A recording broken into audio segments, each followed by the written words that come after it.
Hey Warriors, I recently attended the Powerful Learning Conference, and one of the breakout sessions was all about digital resources to help support all learners. And I thought I would take some of those apps and websites that they introduced to us and make a couple of quick videos to see if any of you would be interested in using them in your classes. So this first video is about classroomscreen.com. So it's a separate website. It's not an app. It's nothing that you need to download or install or anything. It's just living on the internet. And it's really easy to use, and it has some cute little widgets and apps that could be useful to you in your classroom. So the website is classroomscreen.com. And every time you load it, you'll have an image at the back. It doesn't have to be this cute little critter. You can come down here to where it says background, click it, and you can choose what you want to use. You do have some moving ones over here, but just if you do click it, it will take a few moments for it to load, so it's not going to change instantly. But I like this dude, so I'm going to keep him. So one of the things you could do that I think could be useful is if you click on sound level, you've got this little graph thing, and it will use your computer's microphone to kind of monitor the decibel level in your room. You can change the sensitivity down here. So the higher the number, the more sensitive it is. So like this is every single noise. The background noise from the room next to my room is making this be in the red. See, I didn't talk and it was still in the red because it's that sensitive.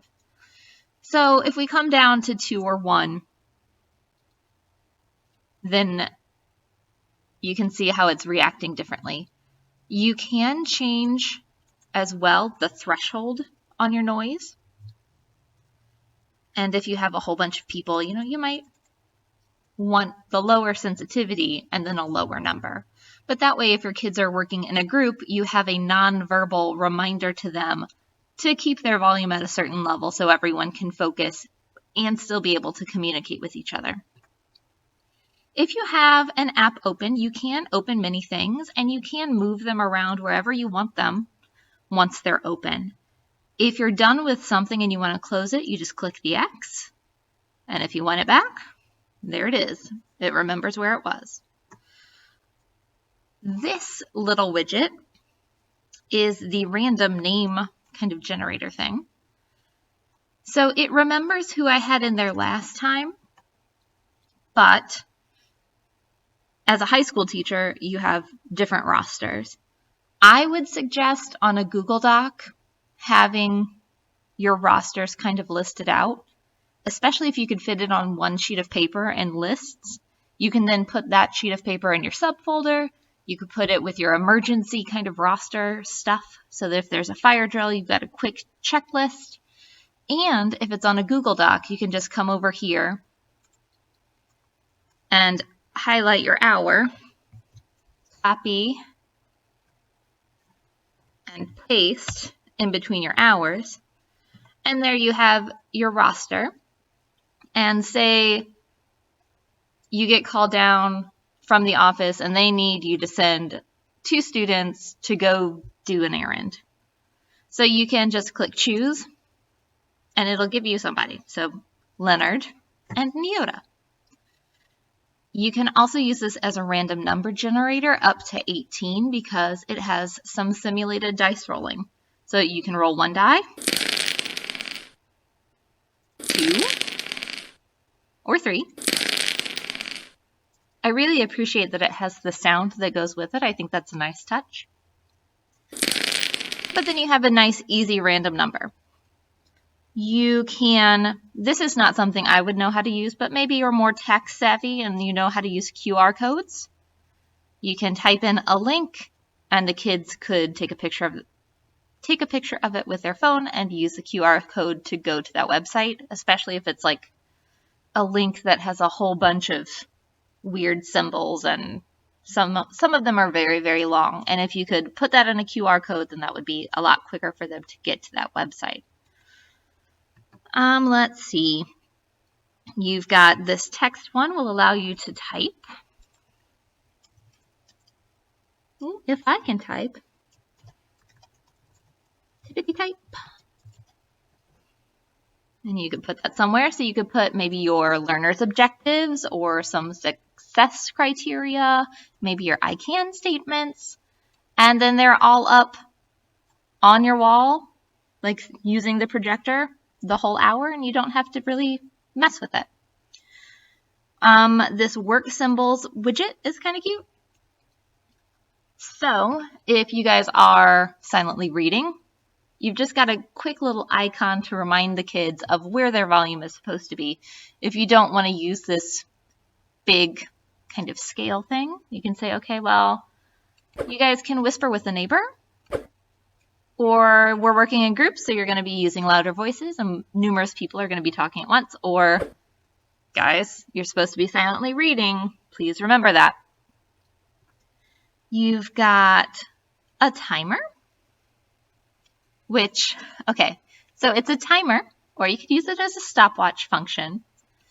But the best part, in my opinion, is the available noises. So you use the plus signs or the minus signs to change your time. You'd hit play when you want it to start counting down. But the best part is the different available like chimes. So if you click the music note, you've got a whole bunch of options. And I just find them very pleasing. Not that one. But I like this guy for obvious reasons.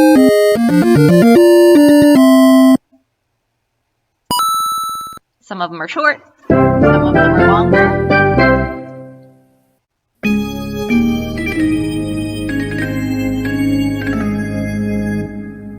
So there are lots of fun options that you can kind of play around with.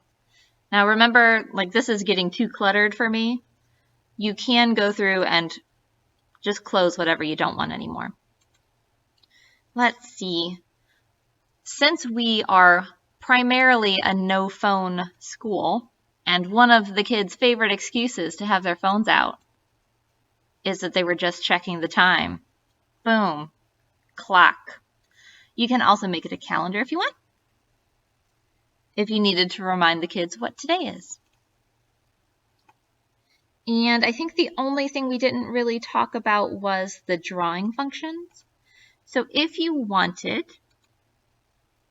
you can either make a small kind of section to draw if you wanted to kind of show something or demonstrate something.